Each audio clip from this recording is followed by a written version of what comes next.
আসসালামু আলাইকুম প্রিয় দর্শক, আজ 11 এপ্রিল। গত 12 মার্চ যখন নাকি ত্রয়োদশ সংসদের প্রথম অধিবেশন শুরু হয়, সেদিনই কিন্তু অন্তর্বর্তীকালীন সরকারের যে অধ্যাদেশগুলি ছিল, মানে 133টা অধ্যাদেশ, সেগুলো সংসদে উত্থাপন করা হয়। এবং সেদিন থেকে ঠিক 30 দিন পর্যন্ত সময়ের মধ্যে এগুলো হয় অনুমোদন করতে হবে, অথবা বাতিল করতে হবে, অথবা কিছু একটা করতে হবে। যদি অনুমোদন না হয় তাহলে সেগুলোকে, যদি উত্থাপন না হয় তাহলে সেগুলি কিন্তু বাতিল বলেই গণ্য হবে। সে বিচারে আমরা দেখলাম যে গতকালকে ছিল 30তম দিন, গতকালকে শুক্রবার।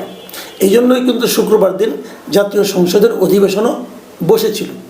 তো কালকেই শেষ দিন ছিল বেসিক্যালি। এরপর আর কিন্তু নতুন করে আর কি এই সম্পর্কে কোনো কিছু করার নেই। এবং এদিন আমরা অনেক কিছু দেখলাম, বেশ কয়েকটা আপনার অধ্যাদেশ আলটিমেটলি উত্থাপিত হলো না, কিছু আলোচনা হলো, কিছু বাতিল হয়ে গেল। বাতিল যেগুলো হলো মোটামুটি 13টা অধ্যাদেশ ছিল যেগুলো নাকি বাতিল হয়ে গেছে। এবং এগুলোর মধ্যে সবচেয়ে যেটা গুরুত্বপূর্ণ, অনেকগুলি ছিল সেগুলোর মধ্যে, যেমন জাতীয় একটা আছে রাজস্ব নীতি ও রাজস্ব ব্যবস্থাপনা বিষয়ক 2টা অধ্যাদেশ, তারপর গুম প্রতিরোধ ও প্রতিকার সংক্রান্ত 2টা অধ্যাদেশ, দুর্নীতি দমন কমিশন অধ্যাদেশ, মাইক্রো ফাইন্যান্স ব্যাংক অধ্যাদেশ, এরকম অনেকগুলি ছিল। কিন্তু সবচেয়ে যেটা গুরুত্বপূর্ণ অধ্যাদেশ ছিল, যেটা নাকি আলটিমেটলি কার্যকারিতা হারিয়ে ফেললো, সেটা হলো গণভোট অধ্যাদেশ। এই গণভোট অধ্যাদেশটা জারি করেছিল অন্তর্বর্তীকালীন সরকার। এবং এই গণভোট অধ্যাদেশের মাধ্যমেই কিন্তু যে প্রশ্নগুলো জাতির সামনে উপস্থাপিত করা হয়েছিল যে এইগুলো নিয়ে গণভোট করতে হবে, সেই গণভোটে আমরা পরে দেখেছি যে প্রায় 70% মানুষ কিন্তু হ্যাঁ ভোট দিয়েছে, কেউ না ভোট দিয়েছে। এবং আমরা এটাও দেখেছি যে সেই গণভোটে বিএনপির নেতারাও, বিএনপির যারা নাকি আপনার মহাসচিব ছিলেন, বিএনপির চেয়ারপারসন ছিলেন, তারা নির্বাচনী প্রচারণায় গিয়ে সেই গণভোটের পক্ষে হ্যাঁ ভোট দেওয়ার জন্য জনগণকে বলেছেন। কিন্তু যখন এই অধ্যাদেশটা, জুলাই সনদ বাস্তবায়ন আদেশে যে অধ্যাদেশ, যেটার মধ্যে গণভোট করার কথা বলা হয়েছে, যখন সেই অধ্যাদেশটাকে বৈধতা দেওয়ার প্রশ্ন উঠল জাতীয় সংসদে, তখন বিএনপি বলল যে এই আদেশটাই অবৈধ, তার মানে গণভোটটাই অবৈধ। আদেশটাই বলা হয়েছিল যে এর মাধ্যমে সংবিধান সংস্কারের জন্য রাষ্ট্রপতি একটা আদেশ দিয়েছিল। বিএনপির বক্তব্য হলো যে যখন নাকি সংসদ না থাকবে তখন রাষ্ট্রপতি অবশ্যই কিছু অধ্যাদেশ জারি করতে পারেন, কিন্তু তিনি সংবিধান সংশোধনের জন্য কোনো আদেশ দিতে পারেন না। এখন বিএনপির এই বক্তব্য কিন্তু আপনি ভুল বলতে পারবেন না। আমি নিজেও যখন গণভোট প্রথম দেওয়া হয়, যে গণভোটের কথা বলা হলো, আমি তখন থেকেই কিন্তু বলছি যে গণভোটের জন্য এইভাবে অধ্যাদেশ জারি করা যায় না। আমি একদম শুরুর দিন থেকেই বলে আসছি যে এভাবে অধ্যাদেশ গণভোটের জন্য জারি করা যায় না। কিন্তু তারপর অন্তর্বর্তীকালীন সরকার, ডক্টর আলী রিয়াজের উনি বিখ্যাত একজন প্রতিভাবান ব্যক্তি, আইন বিশেষজ্ঞ, কী করেছেন আল্লাহ জানে, এবং তার সঙ্গে ডক্টর ইউনূস, এরা সবাই মিলে গণভোট অধ্যাদেশটা জারি করেছেন এবং সেটাকে বাস্তবায়ন করার চেষ্টা করেছেন। এর জন্য অনেক টাকা ব্যয় করেছেন। কত টাকা ব্যয় করেছেন নিশ্চয়ই আপনাদের খেয়াল আছে। ও গণভোটের ব্যয়টা আলাদা করে করা না হলো, যেহেতু 2টো ভোট একসঙ্গে হয়েছে, এটা আলাদা করে করা না গেলেও এটুকু জানা গেছে যে ভোটের জন্য এবার অনেক ব্যয় হয়েছে। সেটা হলো আপনার 3150 কোটি টাকা কিন্তু ভোট এবং গণভোটের জন্য একটা ব্যয়ের বরাদ্দ রাখা হয়েছিল। এবং এই টাকাটা ভোটের জন্য যে ব্যয়, গণভোটের জন্য প্রায় একই ব্যয়। আপনি এটা আধা আধি ধরতে পারেন। যদি আধা আধি ধরেন, তারপরেও প্রায় 1500 কোটি টাকা ব্যয় হয়েছে এই গণভোটে। কেবল এটুকুই শেষ নয়, কিন্তু তারপরে এই গণভোটের জন্য প্রচারণা চালানোর জন্য বিভিন্ন মন্ত্রণালয়কে বরাদ্দ দেওয়া হয়েছিল 140 কোটি টাকা, যে এই টাকা দিয়ে তোমরা গণভোটের পক্ষে প্রচারণা চালাবা। সেই প্রচারণা আমরা দেখেছি। সেই প্রচারণা হলো তারা সবাই মাঠে নেমেছিল যে গণভোটের পক্ষে হ্যাঁ ভোট দেওয়ার জন্য। কেবল এখানেই শেষ না, বিভিন্ন ব্যাংকে, বিভিন্ন বেসরকারি প্রতিষ্ঠানে, বিভিন্ন আধা সরকারি স্বায়ত্তশাসিত প্রতিষ্ঠানকে বাধ্য করা হয়েছিল যে গণভোটের পক্ষে, হ্যাঁ ভোটের জন্য, ভোট দেওয়ার জন্য। পরবর্তী সময় দেখা গেছে যে এই কোনো সরকারি কর্মকর্তা হা অথবা না ভোটের জন্য, মানে কোনো ভোটের কোনো কোথায় ভোট দিতে হবে এই সংক্রান্ত কোনো প্রচারণা চালাতে পারবেন না। যদি পারেন সেটা হবে, যদি সেটা করেন তাহলে সেটা হবে দণ্ডনীয় অপরাধ।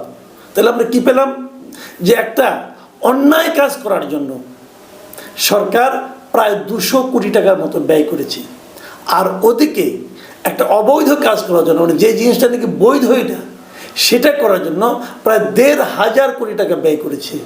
কে করেছে? ইউনূস সরকার করেছে। করাটা কি ঠিক ছিল? তার হচ্ছে বড় কথা, এটা করাটা কি প্রয়োজন ছিল? এখন তো সেটা মানা হচ্ছে না। তারা যেটা করেছে, বিএনপি স্পষ্টতই বলেছে যে আমরা জুলাই সনদ বাস্তবায়ন করব, কিন্তু গণভোটে যেভাবে বলা হয়েছে সেভাবে আমরা করব না, আমরা আমাদের মতো করে করব।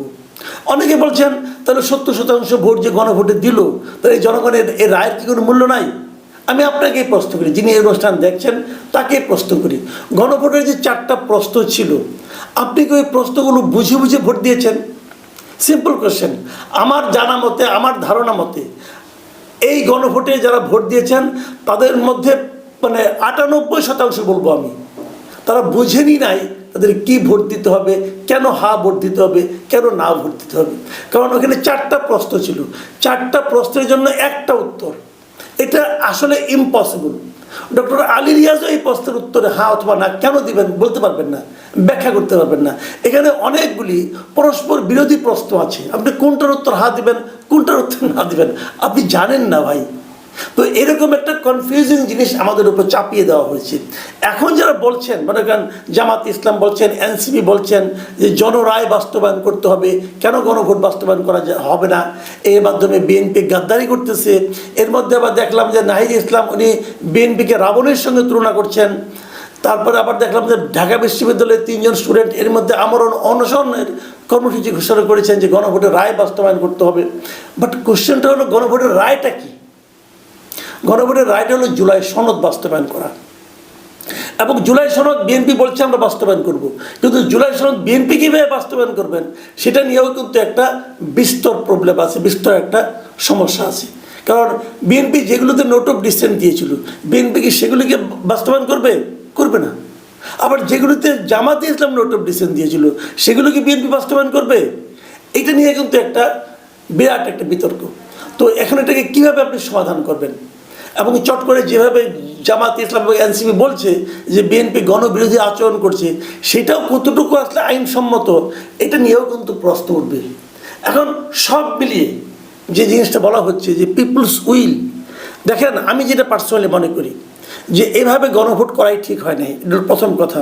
কারণ এর মাধ্যমে আপনি যেটাকে পিপলস উইল বলছেন, জনগণের প্রত্যাশা বলছেন, সেটা কতটুকু জনগণের প্রত্যাশা ছিল এটা নিয়ে আমার সন্দেহ আছে। মানুষ তো বোঝে নাই, মানুষ না বুঝে ভোট দিয়েছে, এবং সেরকমভাবে এটা করা হচ্ছে যেন মানুষ না বুঝে।